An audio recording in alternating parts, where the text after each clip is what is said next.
Hello everyone and welcome to the Captain's video blog. We are Thursday, September the 1st, 2016. Oh shit, I've been doing that for a year.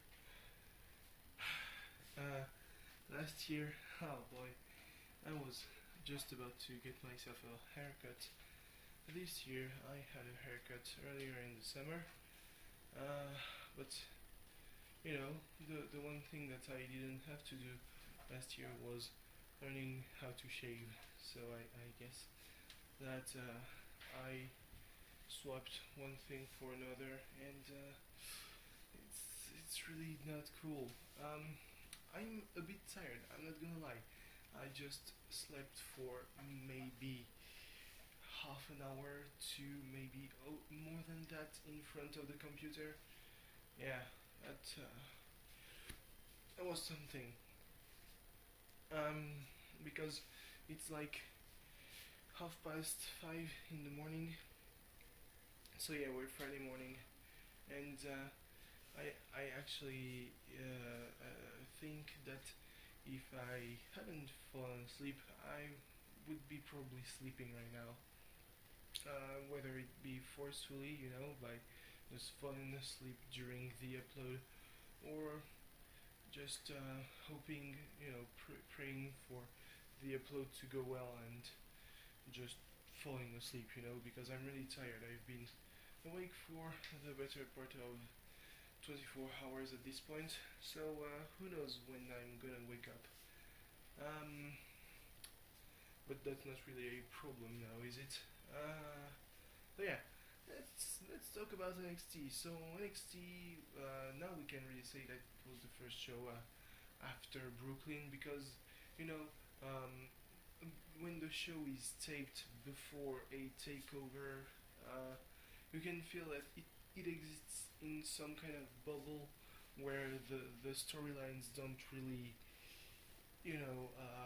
matter. The only thing is, for example, the first match of the evening was Ty Dillinger versus Buddy Murphy. So the storyline there is probably more about Blake and Murphy trying to one up each other more than Ty Dillinger making his way up. Though Dillinger won, so yeah, there's more of that. Steve Cutler, they're trying to build him away from being a dude who makes the Florida tours, I guess. He won with a Michinoku driver, which I think is pretty neat, despite the fact that Michinoku drivers don't really win matches, except sometimes they do. Yeah, I think it's great to build some new superstars, because at one point there's going to be a huge amount of call-ups on NXT, and that's we've seen what it does with the women's division. For example, Liv Morgan is currently being built as one of the new faces of the women's division. She won against Aliyah. I don't know how you pronounce that. But to me, I would say that it's Aliyah, like the singer who died. Like I think it was the very beginning of the years to 2000. Plane crash and all that. So yeah, but the thing with Liv Morgan is that she is pretty small compared to everyone else. Like even Bailey, who wasn't the strongest, had still some muscle. Liv Morgan is really slender, even more than Alexa Bliss, for example. So we'll see where that goes. What else? Was an interview for Hideo Itami saying that basically Austin Aries is a coward, because he doesn't want to be hit in the face, which is really funny. He doesn't, Hideo said that if he doesn't want to get hit, well, he doesn't belong in the same ring as him. And Austin Aries, apparently his thing is to walk everywhere that's backstage with fruits. He interrupted William Regal with an apple, I think, or maybe it was an orange, and today it was a banana. Interrupted Andrade Cien Almas. So obviously the program is going to be the big thing is going to be between Hideo and Austin Aries.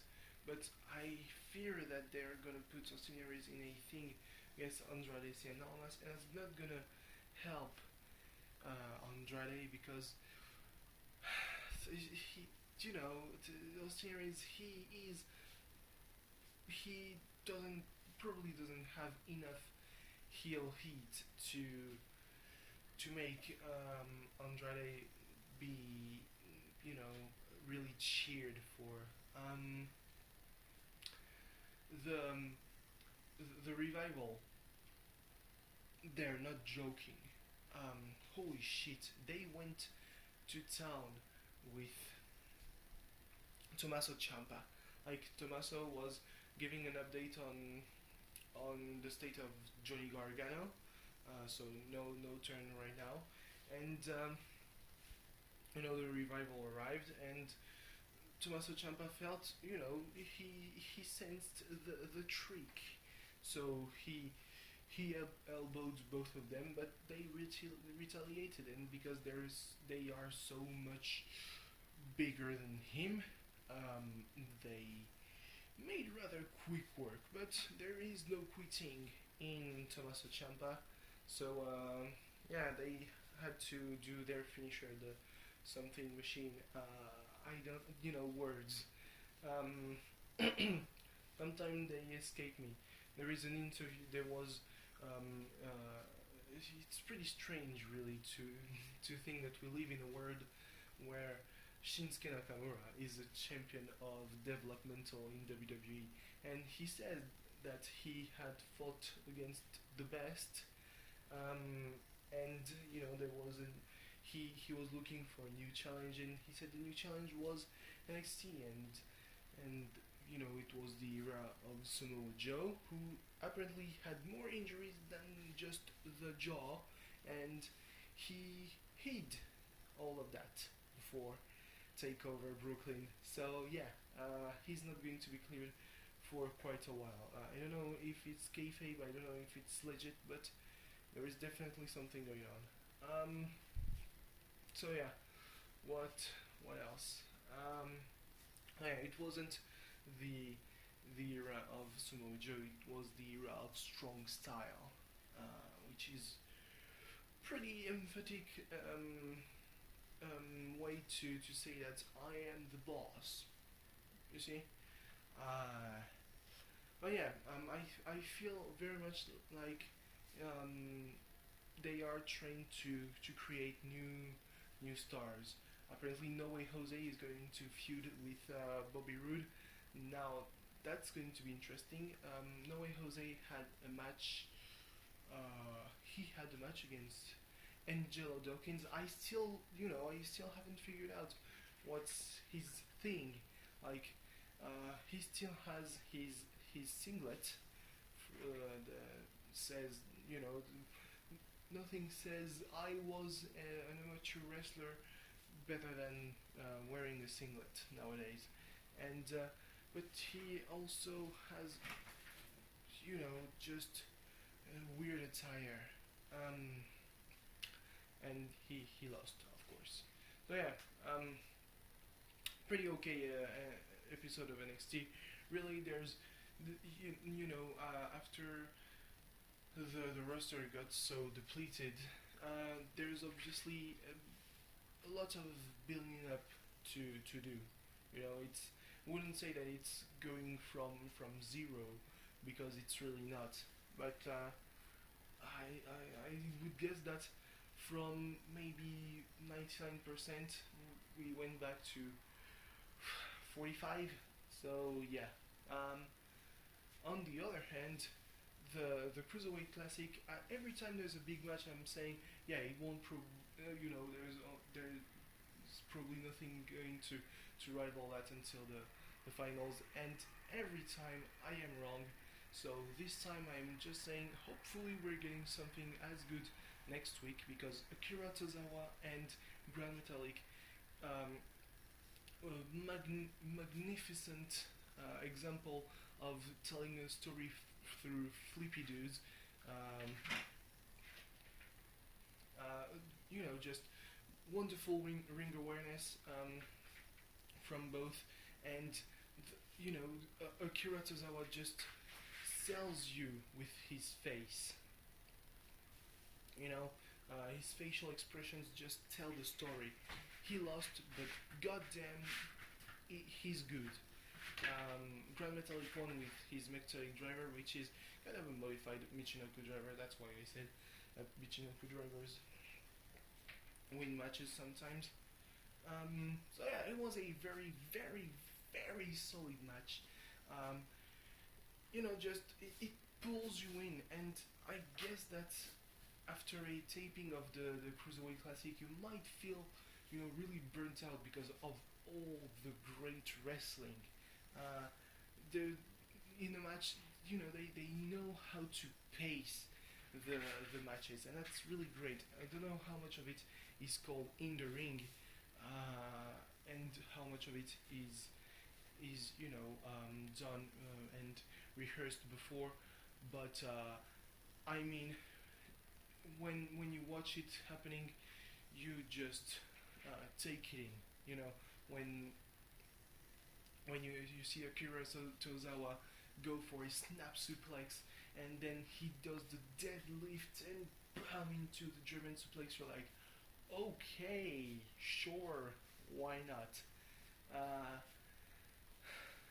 Just the moves of Grand Metalik, when he walks on the ropes, like as if he were walking, on the floor. He rotates on the rope, and he walks just like that, and he jumps, and he does standing shooting star presses, and you're like, stop it, please. But that wasn't the best match of the night, because there were two matches, and the other one was Kota Ibushi versus Brian Kendrick. Heavily emotional ending, because Brian Kendrick lost. Now we know that he's going to Raw, but I guess that in kayfabe, this is just, maybe he burnt his last shot at being the big star, and Daniel Bryan was so emotional. Like every time after Brian Kendrick had lost, he spoke. He was choking back tears, and he went into the ring, and he hugged Brian Kendrick, and it was just so terribly sad. And Brian Kendrick and Kota Ibushi bowed to each other, because what a match that was. Just the action from Kota Ibushi, and Brian Kendrick targeting the surgically repaired neck of Kota Ibushi with the turnbuckles, and the burning hammer. He did a fucking burning hammer, but Kota Ibushi won with his golden triangle, golden power, this golden thing. It's a last ride, and it feels weird. You see that last ride, because you wouldn't think that this would win a match like that. And I felt so terrible at every moment where I thought, oh God, he's not winning. So yeah, now France has won against Italy. My phone kept crashing. The apps kept crashing. It was just horrible. I had to reset my phone like a couple of times. Reboot. So yeah, I just hope that my phone doesn't crash during the upload. So anyway, thanks for watching. I'm gonna see what my cat wants to tell me. See you tomorrow. Goodbye.